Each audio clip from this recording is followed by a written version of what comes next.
My name is Rinida, and I'm a Christian. Since a long time, I've been having conflicts with myself. The questions that I would like to ask today are mostly like maybe assumptions or like things where I've been influenced from people. Like my first question, it's about pig. Uh, Basically, I would like to know what exactly is the meaning of haram. Like, is for a religion like Islam, it won't accuse anyone of being wrong, yeah? Uh, it, it wouldn't say something to be so wrong.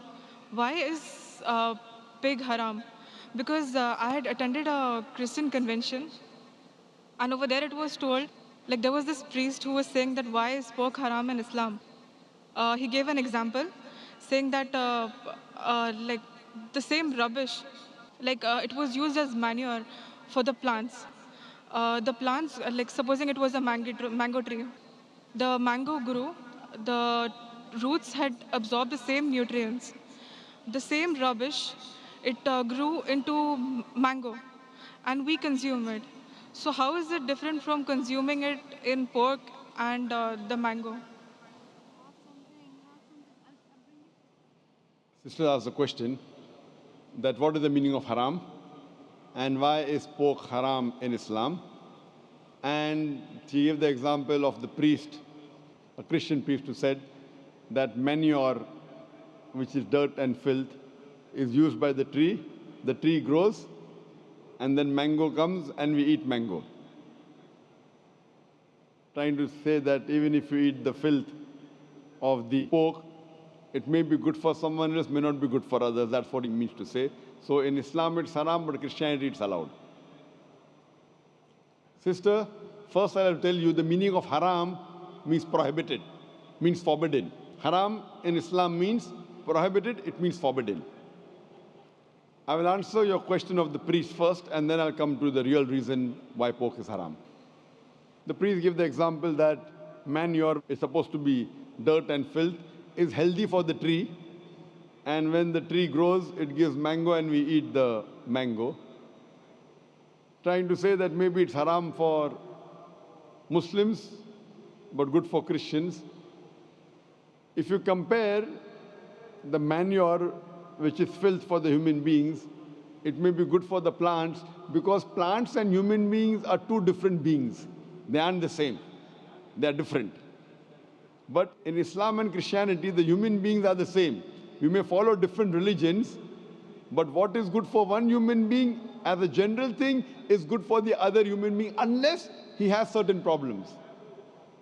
For example, if he has diabetes, then sugar may not be good for him, but normally sugar is good. It gives you energy. Unless he has some problem, then it may not be good for him. But as far as general human beings are concerned, the rule for all the human beings, what is good and bad, is the same. So you can't give the example of manure is good for some and not good for other. What we have to see, we have to go to the guide. What does the guide tell us? And we'll try and analyze what does the guide tell us. The guide in Christianity, it is the Bible. The guide in Islam is the Quran. When we read the Quran, there are no less than 4 different places where the Quran says pork is prohibited. Allah says in the Quran in Surah Baqarah chapter 2 verse 173, in Surah Ma'idah chapter number 5 verse number 3, in Surah Anam chapter number 6 verse number 145, and Surah Nahl chapter number 16 verse number 115, Hurrimat alaykumul maytutu waddamu walamun khinzir, wama uhilla li ghayril bi. Forbidden for you for food are dead meat, blood, the flesh of swine, and any food on which any name besides Allah's name is taken. So your Quran says in no less than 4 different places that eating the flesh of pig, pork, is prohibited. Similarly, if you read the Bible in no less than 3 different places says pork is prohibited. Bible says in the book of Leviticus, chapter number 11, verse number 7 and 8, that thou shalt not eat the flesh of swine, nor touch its carcass. It's unclean for you. A similar message is given in the book of Deuteronomy, chapter number 14, verse number 8. Though the swine has cloven foot and it chews not the cud, it is unclean for you. Similarly, it's mentioned in the book of Isaiah, chapter number 65, verse number 2 to 5, that you should not have the flesh of swine.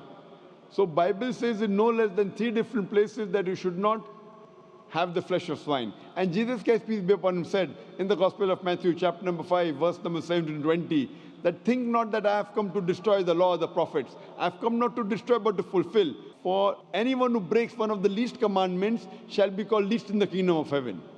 That means if you break one law, one jot or tittle from the Old Testament, you shall not enter Jannah. So as a Christian, if you believe in the Bible, then eating pork is prohibited for you, is forbidden for you, is haram for you. If you are a Muslim, if you believe in the Quran, it is prohibited. If you do not believe in the Bible or do not believe in the Quran, let's analyze what does today's reason and logic and science say about pork. Today's science tells us that if you have the flesh of swine, there are chances that you may have no less than 70 different diseases. You can have pinworm, you can have roundworm.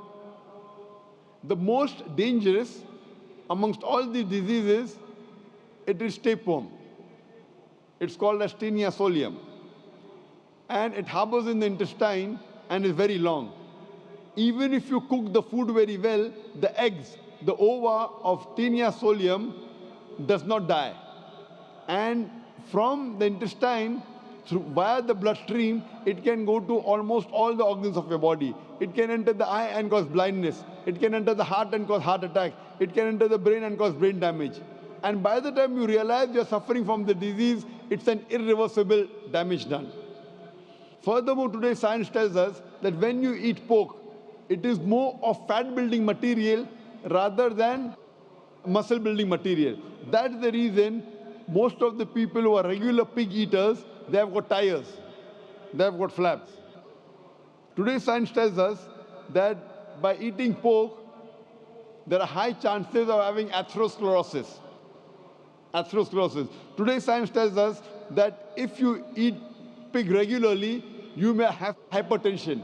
That's the reason more than 50% of the Americans today, they're suffering from hypertension because most of them are pig eaters. Today science tells us that one of the most filthiest animal on the face of the earth is the pig. Wherever you find dirt and filth, you'll find the pig there.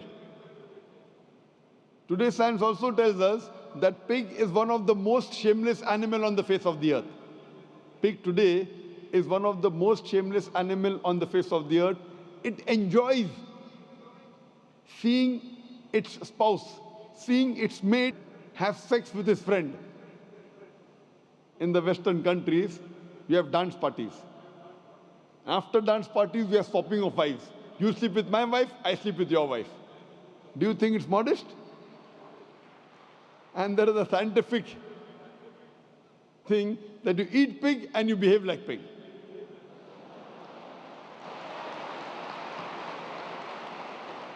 Hope this answers your question, sister.